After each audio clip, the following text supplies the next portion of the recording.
All right. We are live. What is up, everybody? Aaron the dog back, and it looks like I was a little delayed there on the start.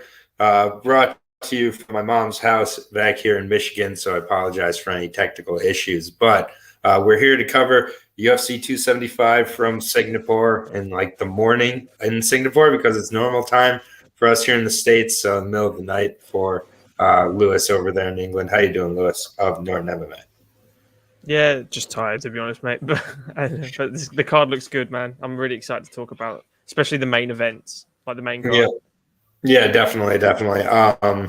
We're gonna probably go through these fights a little quicker than usual today. I'm working on a little bit of a time crunch, but it's all good. We're gonna cover the fights we need to. Norton MMA. Lewis and I did cover several of the fights we'll be talking about today over there, so we might spend a little less time on those. If you're not already subscribed over there, Kelly in there, the glove touch, good to see you guys. But we're going to go ahead and get started here. So Singnapore in the morning for this card, Jocelyn Edwards and Ramona Pasquala starting off this prelim for a pay-per-view card here that is double headlined by the title fights, return of Joanna Jędrzejczyk. It's an interesting main card, I'd say. The prelims also interesting, honestly, but I've seen better prelims, if I'm being honest, especially for a pay-per-view. But kind of what are your thoughts as I'm getting over here to Jocelyn and Ramona here overall on the card? Yeah, I mean, the main card to me is pretty flawless. I think opening the main card with Jack Della is a stroke of genius. But there's a couple fights you wish, with Andre Fiallo, for instance, you wish was on the main, but they just couldn't physically push it on. Yeah, I mean, we got another Andre Fiallo fight that we'll be talking about shortly. And I know I feel one way about the fight pretty strongly, and I'll be interested to hear yours. But yeah, we're on to Jocelyn Edwards, Ramona Pasquala. As I said, this is at listed at 145 currently. So I guess this is like them trying to make the featherweight division happen. Jocelyn Edwards, to me, she just lost to a flyweight who fights at bantamweight and Jessica Rose Clark. So moving up to 145 to me, a little bit of an odd move. Ramona Pasquala is a legit 145er, I think. She's very, very big, good, hard hitter. I think that right away the advantage to me in this fight goes to Ramona with regards to that. But we'll see. Ramona, 6-3, came into UFC on short notice and kind of got dealt with pretty quickly there. But she's shown she's a good finisher in some of her fights. Her fight prior to getting signed with the UFC, she's with Syndicate. It was against Josiah Nunes on short notice as well, and she didn't get finished. She just kind of didn't get a whole lot going in that fight. But I do think Nunes hits harder than Edwards is going to hit, so that's definitely good. You see also a loss to Janae Harding, but she lost by ground and pound in that fight. Not exactly how you want to lose to Janae Harding. Definitely, she wants to keep it on the feet, get into the clinch at times, has good knees. A few fights ended with knees for her. This is just one of these fights that when we're doing about an hour-long breakdown, I don't think we're going to spend a lot of time on this fight. I'm edging towards the dog and Ramona Pasquala if I had to make a pick, but I'm not married to it at all. Overall, Jocelyn Edwards, she's fine. I just don't know how she's going to look at 145. I do know she's had trouble making 135.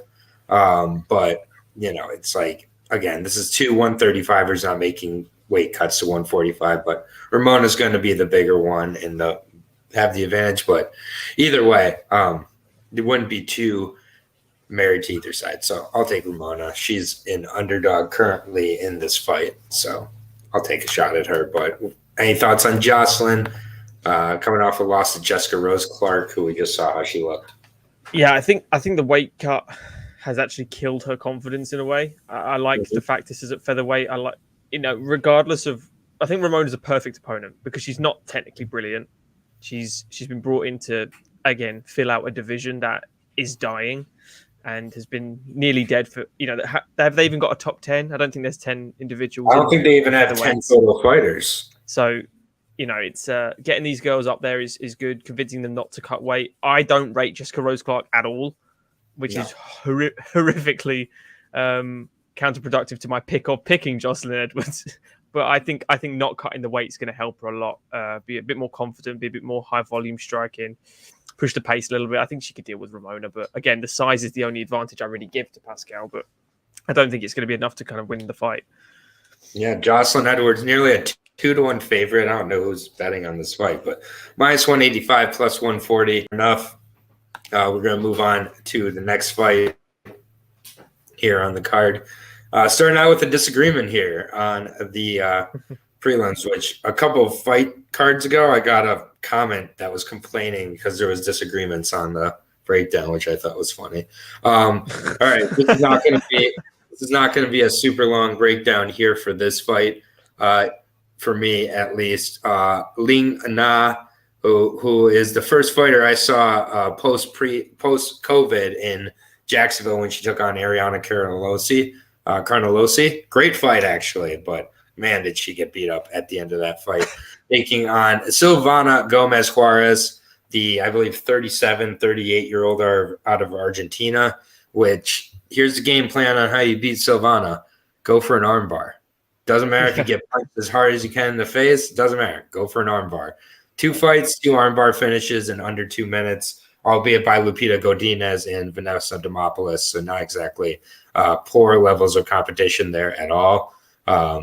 Ling Na does have several finishes with the armbar, though, and she was going for a lot of armbars in her Carnelossi fight. It kind of is what cost her. She had a good first round against Carnelossi. Second round got real beat up in that fight. It was bad. I just think that Ling Na is the younger opponent here, has more potential, better, well-rounded. I just think that as long as she doesn't take like another Carnelossi-style beating, Silvana's not going to be able to finish her. Carnelossi really laid it on her before that finish. So we'll see how she kind of comes back from that. That was quite a while ago now. Ling Na has been training over at the UFC Institute in China, so I think she is getting quite a bit of good attention over there. This fight being in Singnapore, she's definitely going to have the crowd, even though it is in the morning. So the time advantage thing, I'm not sure all that, but they train in the morning over there. So, but yeah, I just think Ling Na has way more potential, way more of a ceiling here, and just as the better fighter. Silvana to me is kind of KO or bust, which I'm not going to line up at the window. So I'll take Ling Na. Yeah, I think you've pretty much nailed it, to be honest, mate. I think she could easily just take it down and kind of hold it down.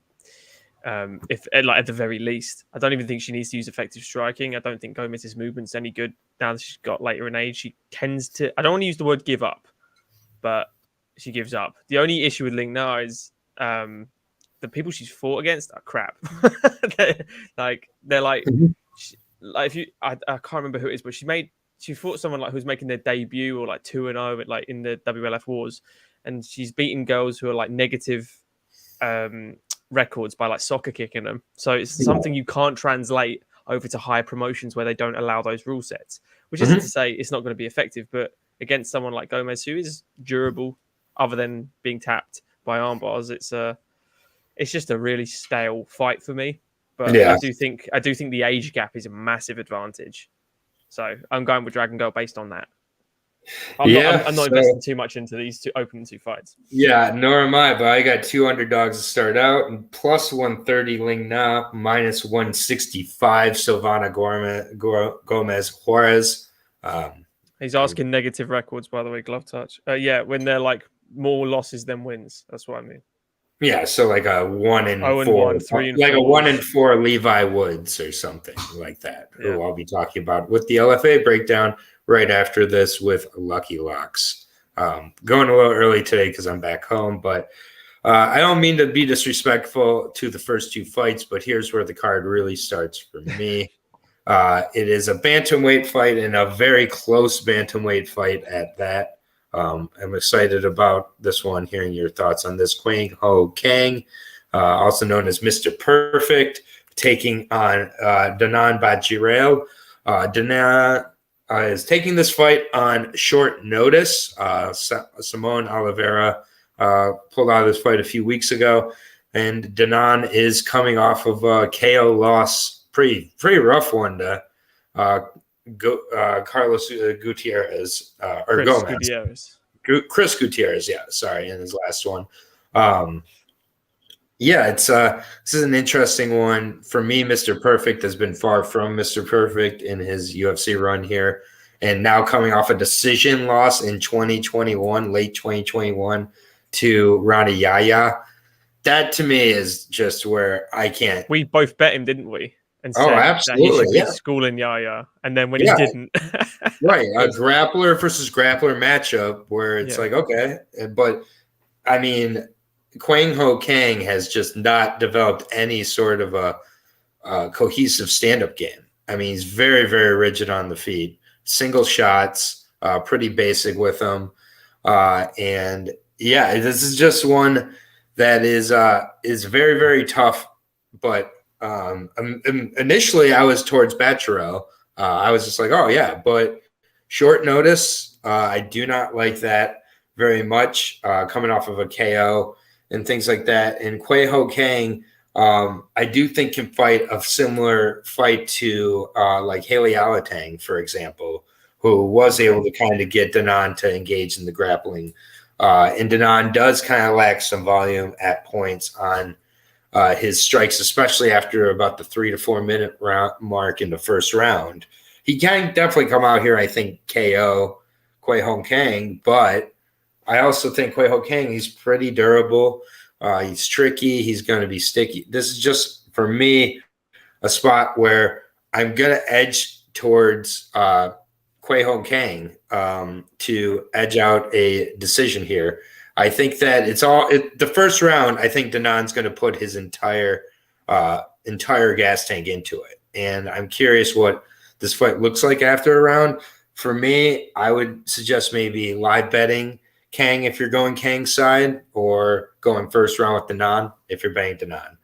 For me, after the first round, I think Danan could look very, very different, very sketchy, and Kang is definitely fighting for his job here.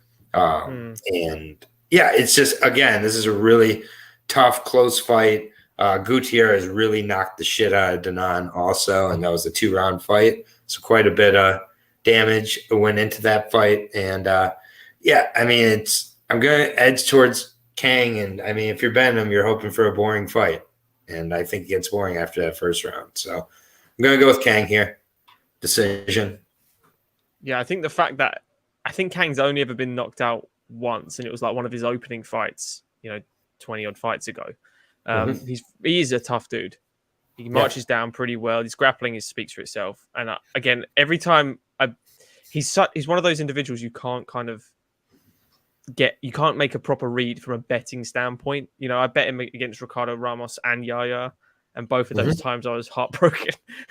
And I bet against him with like Lewin Davis. So Pingyang Lewin when it was Brandon Davis, and they just both beat him. So I know it's split decisions.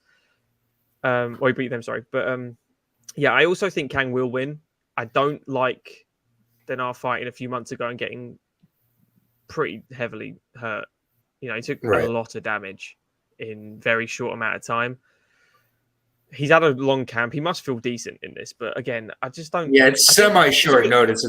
It's not very short notice. He took it in late April, so yeah. So he's obviously feeling all right to come back, but again, I just think Kang's he would have learned a hell lot from that Yaya fight, because he expected to go in there and kind of just wipe the floor with Yaya and tap him quick. Yeah, I just think this looks a lot like a Haley Alatang fight. It's going to be close. It can do. Yeah. And so maybe it's like Danan hasn't exactly showed me yet that he's more than a first-round fighter, really. And all his wins, I mean, they're impressive first-round performances with big finishes, but like the Haley Alatang fight, he really starts to slow down. His footwork gets a little more predictable and things like that. And I mean, again, Kang, 36-37. He's coming towards the end, but we just saw in the last match that he was not enough for an older fighter. So it's like we're trusting a guy who just got decision by Ronnie. Yeah, it's a tough spot. So Yeah. And we're Haley with the Alentang isn't exactly like high level either. Like he's a decent opponent, but I wouldn't Yeah, say yeah, and that was both their debuts, so there's a lot of different Yeah. kind of things to take into account there. But yeah, I mean, overall, this is the third straight fight, 3 underdogs for me. JR Smile, no problem. Appreciate you checking it out. And then I was more worried about Marc-Andre Barrio, and he survived. Yeah, fair enough. It wasn't that bad immediately after a spinning knockout. Yeah, fair enough. Should be an interesting fight. It's a close one, odds wise as well. Kang is a plus 120, minus 150 on Danan. I'm just not gonna run to the window to bet either side of that. But I would be more tempted to bet Kang live because I want to see if he can kind of survive that first round. So we'll move on here to the next fight here. But yeah, so far the first 3 fights, I'll admit they're close. Fight. It's always going to be honest about kind of the level of confidence within the fight. But this next fight is a fight that I am pretty confident in and I'm very excited about. Surprised it's so early on the card, but I think it's honestly to get people's kind of attention and get the night going because I think the next 2 fights are potential fight of the night fights. But the first one is at 170. Jake Matthews, some people's boy, not my boy at all. I'll say it right now. I am absolutely not on the Jake Matthews bandwagon here. Kelly, 4 units on Jake Matthews, book it. Almost to 500 subs. Yeah, we were into 500 subs for a second there, and then 3 people unsubscribed. So it's okay. But are you guys going to break down Cage Warriors? Absolutely, always. But yeah, Jake Matthews, Andre Fiallo here. Andre Fiallo had a few teammates that were going to be on the card. He said, put me on 275. I want to be on there. They got him a fight on 275, and I think this is a really good matchup for both guys. It's a huge fight for both guys. For Matthews, he can really take a lot of Fiallo's momentum that he's gotten here over the last few months with wins over guys like Baeza and others. And then, for Fiallo, Matthews has been around a long time. That's my positive. Otherwise, honestly, look at the guys who Matthews beats. Look at the guys who Matthews loses to. When he takes that step up, he gets not only loses, but gets finished by these guys. That's the thing. And now he's facing an absolute finisher. He's been facing an absolute top level of competition for quite a while in Andre Fiallo. I know that MMA math doesn't work or anything like that, but both guys have faced James Vick. One guy got finished by James Vick. The other guy obliterated James Vick. And so I just think that for me, it's hard for me to get the back mount finish by Kevin Lee out of my head for Jake Matthews. That was not a good look. Again, Kevin Lee should not be putting away anybody anywhere by strikes, especially. Just with me, there's a bit of an issue for Matthews when he faces ultra athletic kind of guys with good technique. And I know that might sound like silly. It's like, oh, who doesn't have trouble with that? But it's just, for me, Matthews is better when he's has a clear physical advantages, is a clear physical specimen.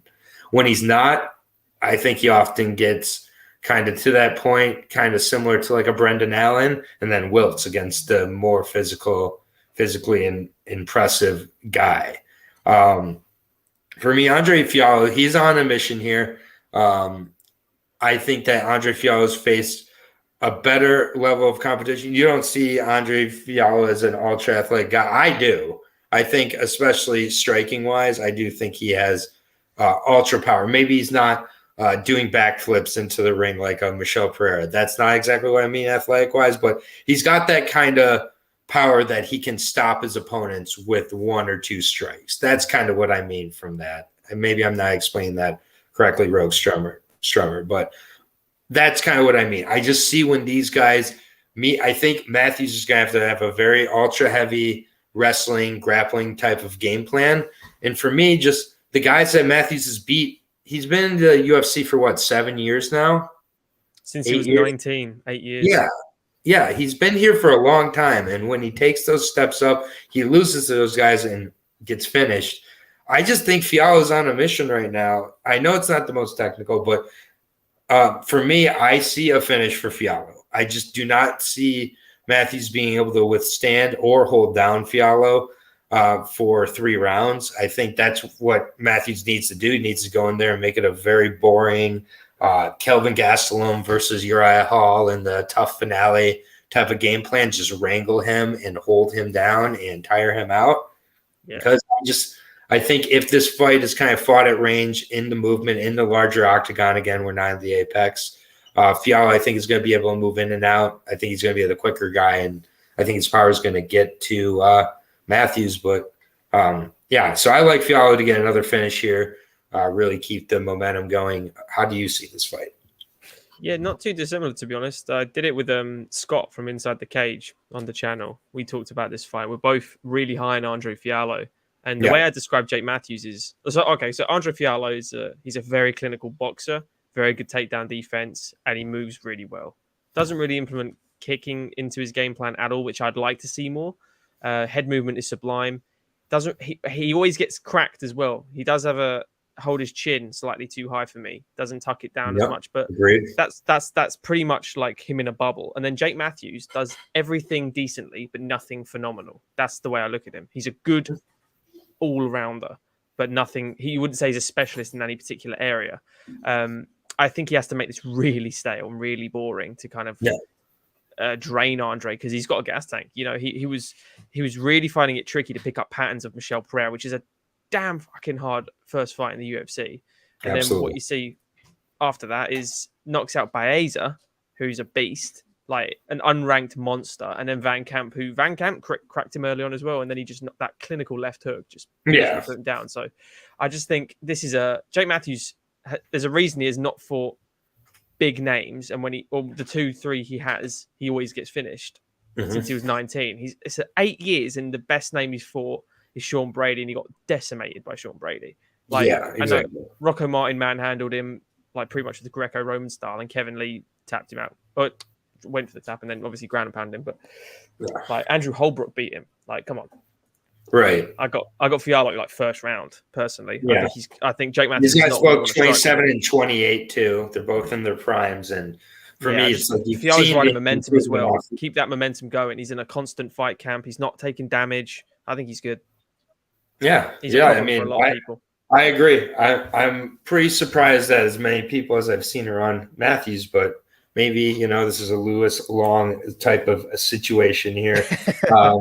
Who knows? It's my first favorite of the night, though, and I am pretty confident in Fialho here. Minus 150, I think it's a great price.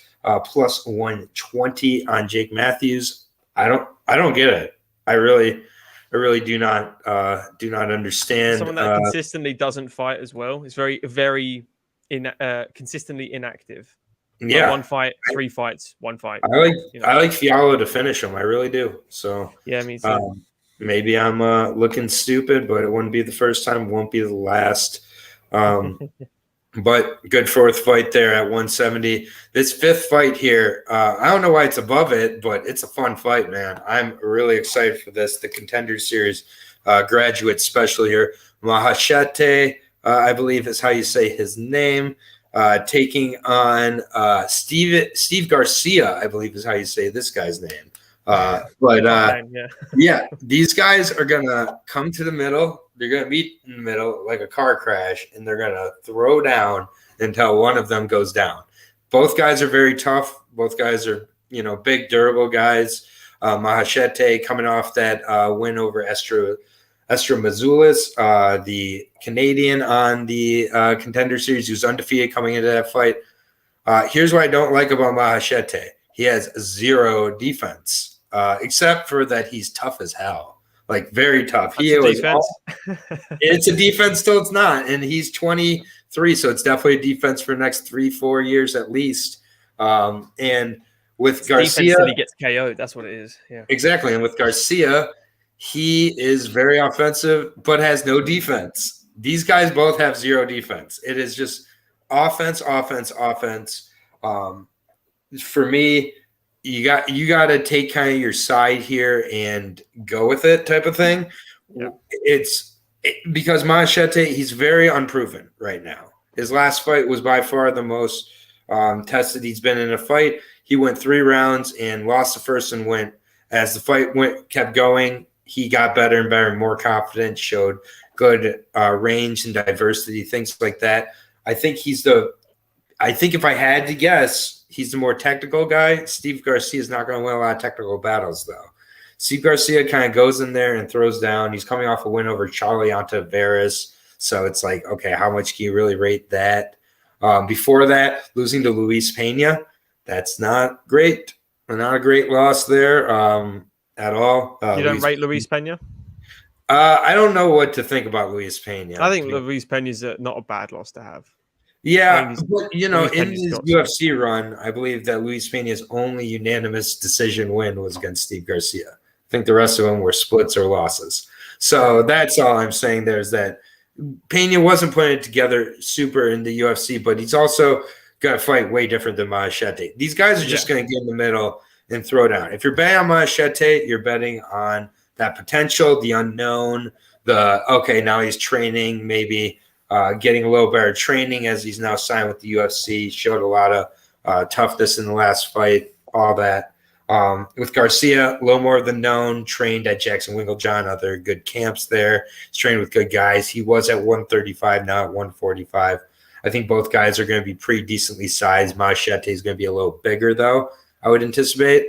So, I mean, it's one where it's, you're not crazy about trusting Steve Garcia, especially when he's a favorite, which he is here. I'm going to go with Steve Garcia. I think that it's a finish. I think it's under 2.5 rounds is the safe bet here. But Machete is very tough. I mean, he got cracked with everything, but he really was about 1 or 2 shots away in a couple of those spots in his last fight in the Contender Series from going out.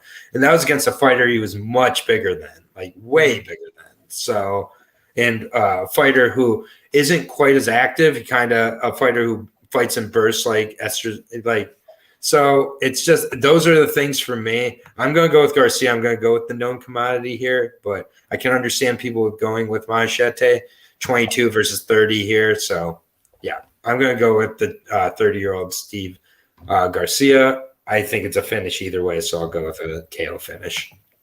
Yeah, I mean, I full on agree with everything you said. I just think because of what I saw from Machete's last fight, I think Garcia can crack him. I know he's a gamble, Garcia, but I think he's got more than enough to kind of not school, that's the wrong word, but take it up a level for Machete, and it'll do him a world of good to actually receive a little bit of a beating.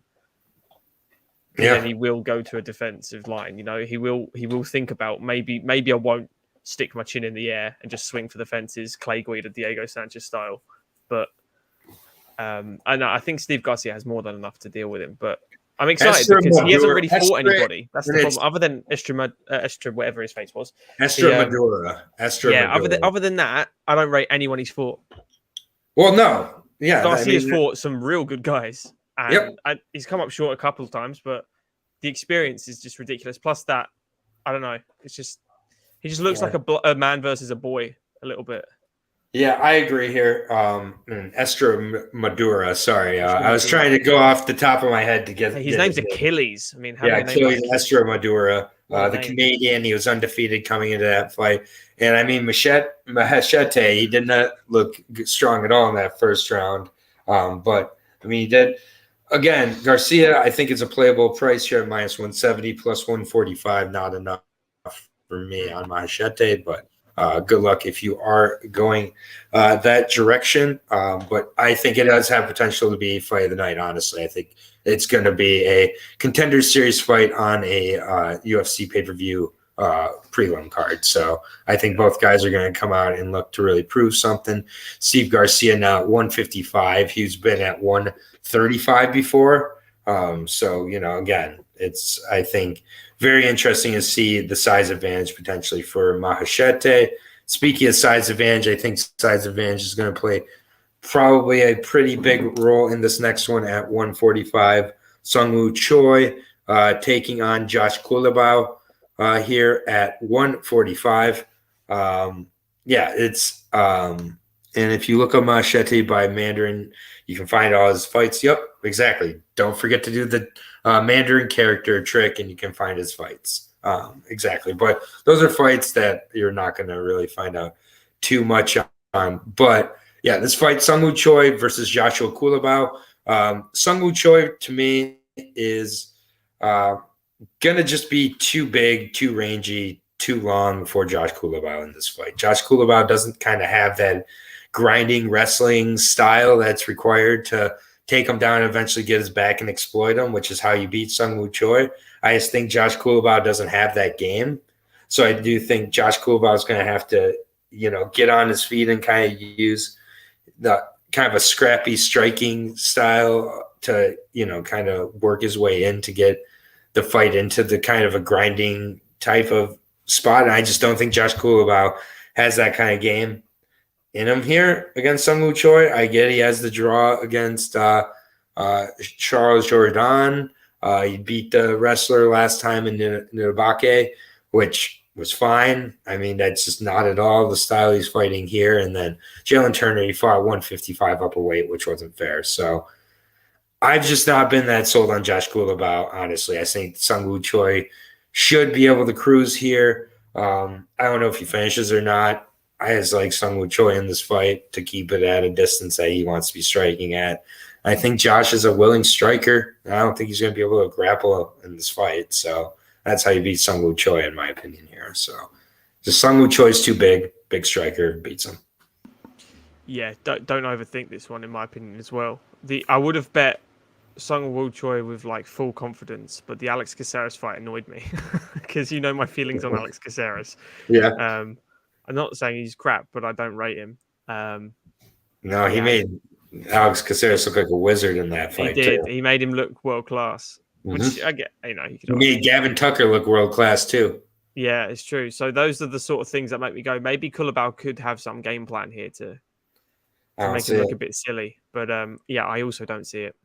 Just stylistically, I was not that impressed against Nidabake at all. No. Yeah. And the Erosa one is he can strike.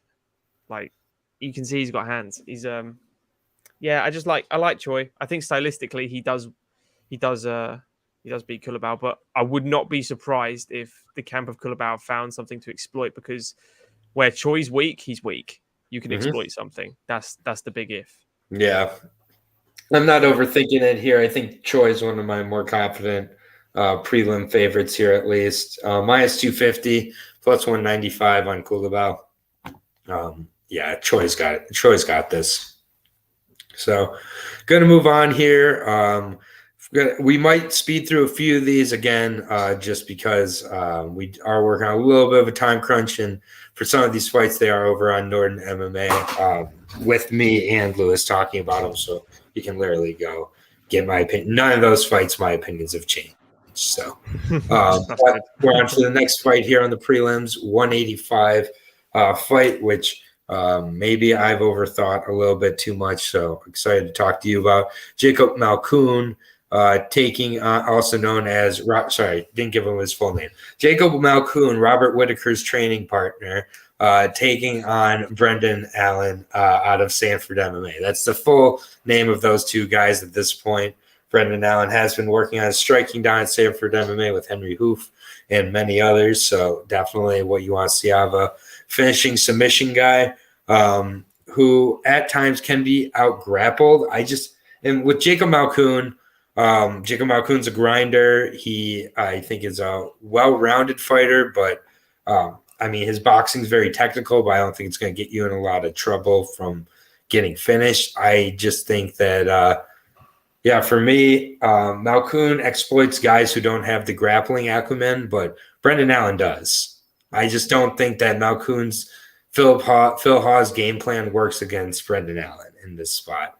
I just would be really surprised, and I just think boxing-wise, he's going to be a little quicker than Brendan Allen, so I could see him using kind of the movement and the boxing as well a little bit in this fight, actually, and really showing that he's much more well-rounded, because I think at this point, people look at Malkoun and they think grinder, can wrestle guys who can't wrestle. Otherwise, he's in trouble. And in this fight, I do think he could maybe show that he can outbox guys who think they can box but aren't that technical, which Brendan Allen is. Brendan Allen is not technical from a boxing perspective, but when he gets a hold of you when he gets, his hands on you, he definitely can affect you. But I want to see Brendan Allen go back to a more submission heavy game, use that top game, get a submission here. That would make me feel much better. But either way, I just can't see Malkoun getting out of this. So I'll take Brendan Allen in the spot. I'm going to take my submission. But yeah, what are your thoughts on this one? Yeah, I mean, I've got Brendan Allen. He's one of my locks, to be honest. I think Brendan Allen pretty much manhandles Malkoun grappling-wise. Yeah. I do think Malkoun's got good wrestling, but it's a different style for MMA. That's just, I think Brendan Allen can more than exploit. And when he's beating heavier guys as well and like manhandling them, say what you want about like Gabriel Checo or Sam Alvey or whatever, but they're big dudes. They're really big dudes. And he just manhandled them, pieced them up. Okay. So fair enough. Yeah, minus 300 on Brendan Allen here, one of the bigger favorites on the card besides Valentina Schevchenko. And Malkoun plus 250, plus 240. I can see someone taking a shot on Malkoun, but yeah, I mean, I do like Brendan Allen in the spot. I just think that Malkoun, if he's able to kind of get past this one, he's a lot better than a lot of people thought. So, including us. Very interesting. Yeah, exactly. I don't think I picked Malkoun yet in a fight he's had. So, but it's a featured prelim. It's a great spot for both guys. This first fight is on the main card. It's a really good one at 170. It's one we got to talk about over on Lewis's channel. Jack Della Marsh taking on Ramazan. What? Jack Madalena. You said Marsh. Madalena. I did that. You're thinking of Jack Marshman. Is that what you're thinking of? Yeah, I was thinking of Jack Marshman. Jack Della is much better than Jack Marshman. Rick James, Brendan Allen's chin is slightly concerning. That's fair enough. Brendan handled himself against light heavyweight. He isn't going to struggle with Malkoun. Jack Della Mandalina, not Marshman. Much better, Jack Della. Taking on Ramazan Imiev. This is a fight we talked about over on your channel. For me, I'm not a Ramazan believer at all, and I'm a Jack Della believer big time. I think that Jack can implement a lot of the game plan of Anthony Rocco Martin with the leg kicks, with the distance control, with the movement. And I'm seeing, I would love to see a late finish here from Jack Della. For me, I think that Jack Della is going to really make sure to keep out of the one area where Ramazan can win this fight, which is getting it up against the cage and into the grappling. And so I think he's going to be a little more cautious, not quite commit to some shots that maybe can finish the fight. So I do have a decision here for Jack Della, but I see a 30-27 decision for Jack Della. So I know that a lot of people might be like, oh, Ramazan, split machine, decision machine. He can definitely lay and pray here. But I do think Ramazan strikes and has trouble closing the distance at times to get it into the lay and pray zone. So for me, I think Jack Della has a huge opportunity here. He's fought over in this area plenty before. Both of these guys have. That's not really an issue. I just think Jack Della puts on a show. I think the UFC started to edge more into kind of that boxing matchmaking style of things, and they don't have Imiev on the main card to win. Yeah, so, I'm with you, man. Jack Della's his defensive wrestling is very good. His jiu-jitsu is very good. He doesn't use it because he doesn't need it because his hands are just so beautiful. He's technically superb. Now, I wouldn't actually use the Pete Rodriguez fight as an example to show off his skills because Pete Rodriguez was nowhere near UFC level. There was just a late replacement. Yeah, exactly. Andre Lusa was though, and when you come in against like someone like Wale Alves, it's like that's a hard debut to have. But obviously got cancelled. But I think Jack Della is just the future of the division. To be honest, I think he's going to make an absolute run. He's probably going to lose a few along the way, learn a lot, but he is just an absolute technical machine. and he picks his shots perfectly. He doesn't throw just for the sake of throwing, but he's still got really high volume, which I like. I think he's going to really punish Hamid for getting in the grapples, at the clinch, hard elbows, uppercuts out the pocket. And then, as I said, he switches through and hits him with the body shots on the left hook. So I've got Jack all day here. And I know Peter Miller, Condition Nutrition, who's working with him at the moment in Singapore, getting his weight down. Said he's been messaging me saying his weight is on point right now. So, like, he's looking amazing. So he's going to be physically ridiculous. Yeah, these are all really good things to hear. Ramazan, to me, it's, again, we've talked about this before. It's just the trajectory. They're going two different ways at this point. Yeah, Jack, I mean, using MMA maths, if you lose to Danny Roberts on a decision and then you get paired against Jack Della, you're going to get fucking KO'd. right. That's MMA maths, but will we use MMA maths? Who knows? Yep. And then, Kelly's saying it is a bit of a step up, but I think it's pretty appropriate step up at this point. So should be a good fight there. On to the next fight at 125. This fight scares me from a betting perspective. I will say that much, because I just don't think you can trust either one of these guys to fight the way you want them to fight. I think this could be a great fight. This could be one of the worst fights of the night. We could see a mirror staring contest where neither guy is committing to their shots. Both guys are a little worried about the weight cut here to 125. If they do make weight, I would predict either one or both guys miss weight in this fight. I don't know what that means for the guy who misses weight. Both guys suffer from a volume issue at points, which has cost them fights before. Both guys have gas issues at points. Both guys have tremendous power. Both guys can put on some of the best fights you've ever seen before. It's just, both guys have weight misses. Both guys have been caught with diuretics. One guy relies on wrestling shoes at points in his fights. I mean, we have weird cuts that have won fights for another guy in Bontarine.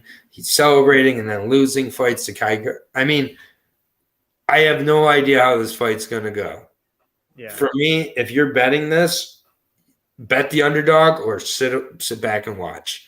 That's my advice. And Bontarine is going to, I assume, be a massive underdog because Manel Kape has a ton of hype still. He has a really great KO of Ode Osborne when he missed weight by 5 pounds. Congratulations. How do you do if you make weight? That's what I'll find out. I can't imagine any fighter would take a fight against Manel Kape if he misses weight at this point. I don't know why you would. They'd force him to move up, I think, if he did it again. Bontarine is less. This is just one that Bontarine needs a 2-1 underdog. My advice is lightly bet Bontarine with some of your favorite bets, or leave this one alone. That is what I'm going to do. I think it should go under 2.5, but I'm sure that's juice to the gills as well. So, and you're betting under 2.5 in a flyweight fight with two inactive strikers who might just look at each other for 15 minutes. We might be seeing an Ngannou, Derek Lewis at 125. Like, it's just, or we might be seeing both guys go in and go crazy. You just don't know with either guy. I guess my advice would be to bet Bontarine from a betting perspective, but my pick will be Bontarine somehow. Somehow Bontarine wins this fight.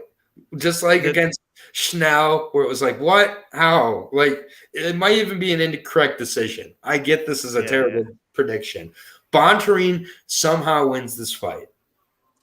I think Manel Kape wins this fight in every universe if he throws volume.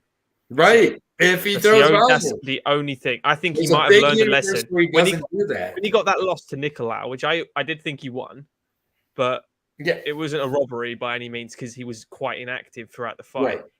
I think he learned a lesson. He came out the gates a little faster against against was it Zalgas and Osborne? So he came out the gates and he actually got the finish. The way to beat Bontarine is put pressure on him because then he gasses very quickly. It's what Kai did. Kai just rode the backpack. He got off his back, and when he did, he was, oh my God, he was just drained. And Kai just clicked him one charge shot. End of the night. Kape is more than capable of doing that to me. And I think if his grappling defense is on point, because that's Bontarine's way to victory here, he should not be striking with Manel Kape. Yeah, I think I've got Cup. I think Cup's going to win. Okay, that's fine. I mean, it's a stupid fight, though. two fatties of the division go up to 135. And Cup keeps his crazy lines going. Minus 250 here against Bontarine, plus 200. I agree, though, by the way, as well. Bontarine probably wants us to be boring. Yeah, I agree. Yeah, probably. And he might be able to do it. He might be able to. Yeah, keep faking a takedown. Keep just level change. Yep, exactly. Be like, I'm about to lay on you with my 132-pound body. He's going to miss weight. We're just going to assume that. So he's going to be the heavier guy. These next fights, though. But the next three, we've got, just a great triple header to finish out the night. I'm most excited about this, more excited about this than at least one of the title fights here. But Weili Zhang finally takes on Joanna Jędrzejczyk in the second go-around of their classic first fight. It was a great first fight. Who'd you score it for? Going back and watching it, I did score it for Joanna. Okay, because I scored it for Weili, but it was close. Okay. It was really close. 3-2, yeah? Yep, absolutely. Yeah. It was very, very close. I wish this was 5 rounds again. But, it's going to be interesting to see how Joanna comes out for this fight. Does she, come out looking a little more well-rounded? I know that she's been working on the jiu-jitsu part of her game heavily on her time off. I know she's been working with high-level, kind of training partners, everything like that. I'm not trying to look too much into it, but the way Carolina looked last week definitely had a grappling focused, kind of game plan there, which, she definitely attributed to Joanna in a lot of ways. I think that Joanna is very focused coming back. That's the first thing that I do not think she's signing a 4 or 5 fight contract and coming back after multiple years off where she had other avenues. I think she could have made money if she didn't want to fight. So I do think she wants to fight. She's coming back and taking on Weili Zhang, who, is arguably should have been the champion before. But she's not. She's not. And you find the top dog here. She's lost a couple fights now. Definitely my biggest questions with Weili is from a mental perspective. Confidence perspective. I think that Joanna is extremely good at that game, part of the game. The mental game plan, the mental, the mental games, the getting inside their opponent's head, being confident, all those things. There's a lot of unknowns in this fight. And one of the knowns is that they both know each other. They fought for 5 rounds. And I think both fighters feel very confident coming out of that first fight. It's really tough. My pick is going to be for Joanna Jędrzejczyk here in this fight. I do think it's going to be very close, very competitive. I think both girls, are going to have their spots in this fight. I think both girls win at least a round each. So I do think it's a 29-28 type of fight. But I just think Joanna is going to edge this one out. I think it's going to be close. But yeah, I got Joanna in this one. Alec Miller is saying, what up? He's got Weili here. Appreciate it, Alec. Over. Agree, Camrick. I do think this goes the distance. Fight goes the distance is the bet. Probably to make in this one as well. But give me Joanna Jędrzejczyk by decision. I think it's going to be another good one, though. Yeah, I don't know what Joanna's coming back, so that's the biggest question to me. If it's a better Joanna than last time, I'll give her a chance. Because Weili, despite having 2 losses to Rose, is a better martial artist than the first time she fought Joanna. She has evolved. And you saw that in the second Rose fight where she arguably won it. Much like the light heavyweight division, the champion is not the best fighter. That's my opinion. And I think Joanna, Weili, and Rose are clearly the standouts. Even though Carla's got the belt. Right. It's the same thing with Glover in the light heavyweights. I can name 3 guys I think whoop Glover. But, it's just how it works. But we'll get to the right place, right time. But because this is 3 rounds in particular, and because Weili has... I think if Joanna had power, she'd be unbeatable. Absolutely unbeatable. But because she's high volume, all the rocking shots in that first fight were from Weili with that straight right. Down the pipe, rocked Joanna, made her look like Megamind, and Yep. it's I think she can do that again. To be honest, if Joanna's coming in with a grappling heavy game plan, I think it's a mistake. Okay. You work on grappling for 2 years, you're not an expert. Like, calm down. Her realm is striking. She's a perfectionist when it comes to striking. Pinpoint accuracy, high volume, ends every combination with a calf kick. It's beautiful to watch. Weili is tough as they come. Also can bang. Power, grappling, and a submission game as well. So if anyone's going to do a takedown, I suspect it'll be Weili, to be honest with you. But I wanted to just quickly say that I did a community post on my YouTube, and it has 54 votes on it of who you thought would win this fight. And it's 57%. It's the closest one I've got. It's 57% to Weili. So most people, a lot more people than I thought were going on Joanna as well. So I personally want Joanna to win. I think Weili will over 3 rounds. Okay. Yeah. All right. Yeah, that's totally fair. Yeah, I think fight goes the distance seems to be the edge that I would want to go with in this one. So yeah, fair enough. But yeah, it should be. Hopefully, it's a good one here. Split decision for Joanna, because then you get a third fight. I mean, yeah, a split decision will pay well. I just bet the split decision on both sides there, because it probably will be a close fight, and Weili has been in a few split decisions here. So should be a good one here. 115. Next fight is our first of our 2 title fights here. It's always good to see, I think, one of the best fighters in the world in Valentina Schevchenko taking on another opponent here. It's always funny to me because the level of the opponent, is like, it's not the number 1 contender. It's not the number 2 contender. It's not the number 3 contender. Tailia Santos is ranked number 4. That's just what happens when you clean out a division that how many champions have there been at flyweight? Women's flyweight? Question. Yeah, it's been Valentina Schevchenko, and I believe Valentina Schevchenko. Is it just Valentina since the start? I'm pretty sure it's just been Valentina.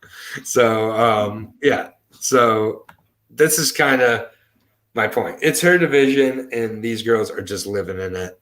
Tailia Santos, 19-1.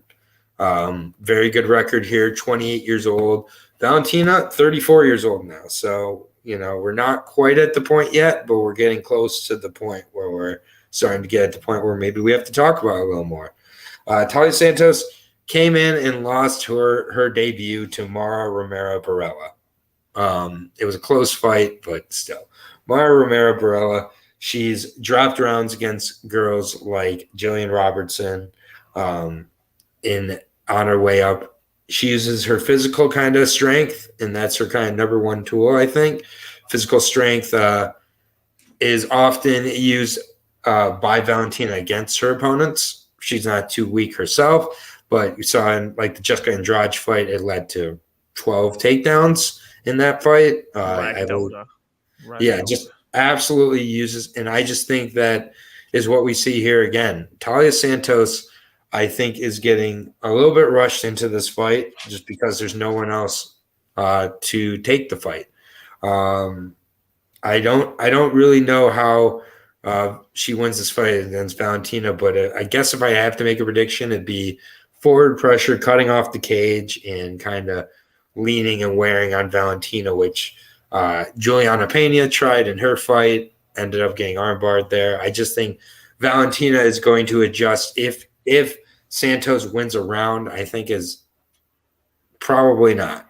That would be my debate. But winning the fight, absolutely not. Valentina all day here. Minus 750, put in all your parlays. Yeah, I mean, just for context of people going, she's 19-1 though. If you actually look at her record, 1-0, 0-1, 0-1, 2-1, 1-3, 0-1, 0-0, 0-0, 0-1, 0-0. She's 10-0 fighting people on debuts. She has the most boxing padded record I've ever seen in my damn life. You're right, exactly. And when you come off right, so if you went, what fire did you have to get through to get a title shot against Valentina? You went, I just beat a Joanne Wood that got married 2 weeks before, and then Roxanne Modafferi at 40 years old or whatever. Yeah. You'd be like, you're going to die. You're going to die. Joanne Wood, who already had been defeated by Jennifer Maia. yeah, like Giant Wood is not the same Giant Wood now as all. She's not Calder Wood anymore. She's now Wood. So it's Right. and I just don't, she's got very little opportunity to win in any realm. She's not a better striker. Valentina doesn't beat you. She beats you without getting touched. She's effortlessly brilliant. Like, she's my favorite fighter. I mean, I told you this when we do that video. She's my favorite fighter at the moment in combat sports in general. It's her and Liam Harrison. So I just think she's going to absolutely decimate Tailia and get probably like third or fourth round stoppage. Whatever way she wants. Whatever way she wants. Is it Nunes next? It's the winner of Pena Nunes. She's already got a win over Pena, so yeah, she already got a win. Pena. She whooped Yeah, Pena. if Pena wins the title, Valentina's going up to 135. You think? Yeah. Think she's going up to 135? I don't think Pena wants it. I don't think Pena will fight her again. She'll know. Yeah, I think Pena Nunes, both of them retire after that fight when they rematch. Pena or Nunes, whoever wins. If Pena wins, she retires, and so does Amanda, vice versa. Yeah. Interesting. I think they're both at the end of their road. Yeah, speaking of end of the road, we're at the main event now, and is this fighter at the end of his road? Glover Teixiera. We've been asking that for a long time, and the answer's been nope. Taking on Jiri Prochazka. Jiri, also known as Jiri. Yeah, there we go. Jiri Pro.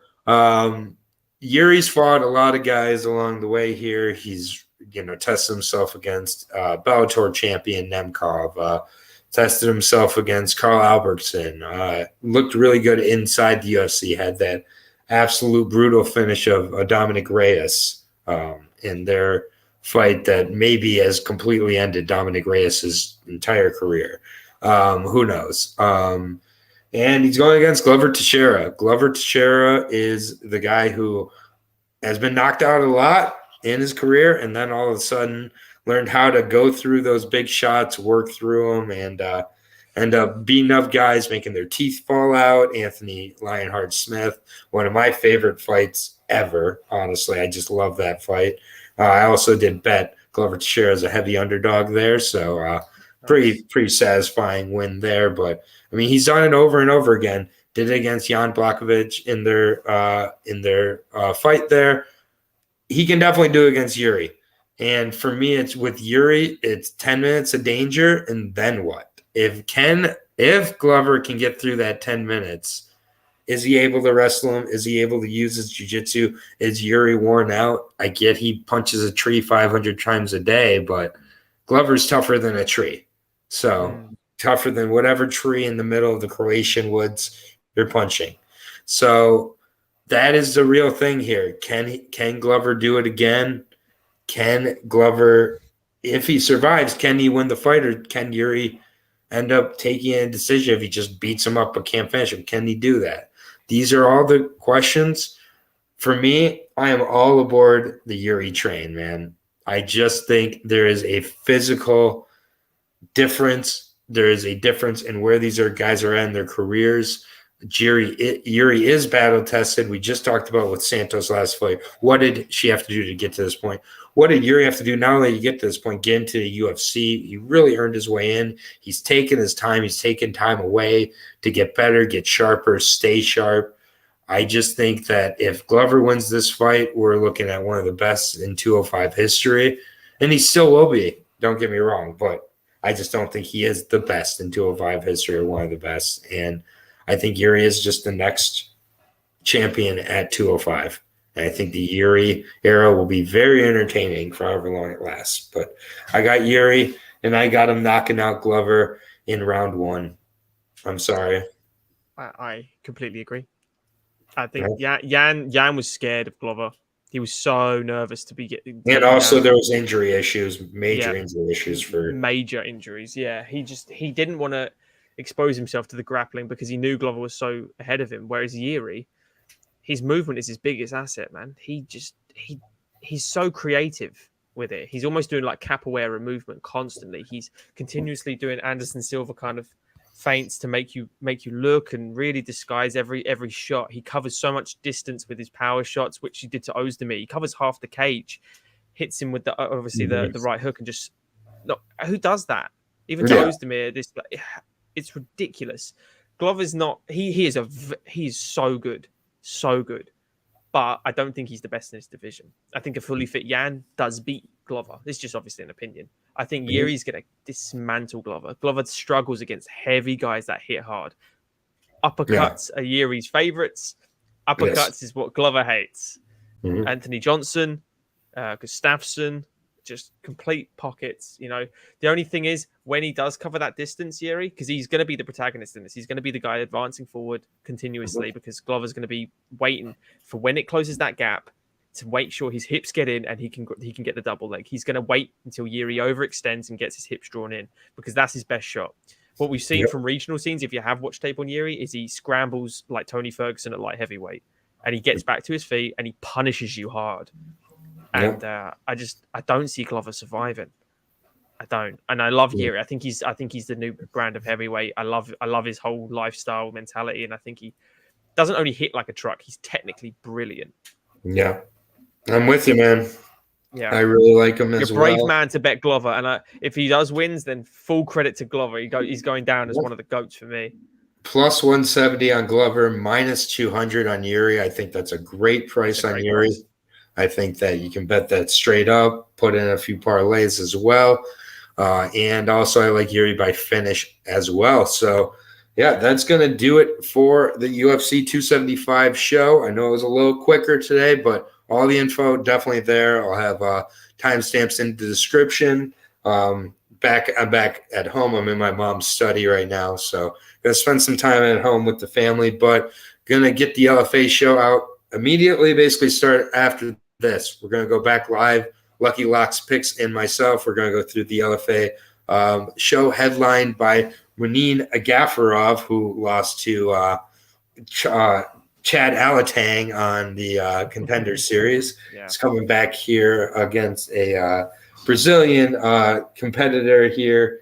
So it should be very good. And Herbeth Souza. So definitely guys want to check that out. But we got we'll be taking a look at those fights in about 5 minutes here. So check out Norton MMA, Lewis's channel over there, over 1,000 subs now. I was at 500, but now, 497, working our way up to 500. So appreciate all of you who've checked it out. The breakdown today, double digits as usual. Kelly, Glove Touch, everybody else in the comments there. Appreciate you all, and I'll see you shortly for the LFA 134 breakdown show. Road to UFC tonight at like 2 a.m. Eastern time here, like 7 a.m. for you over there in England. So it's like a bunch of random Chinese fighters who are fighting. If you're looking for some fights, not going to say Clint. No, I'm not going to say that, Kelly. But take care, everybody. Peace out.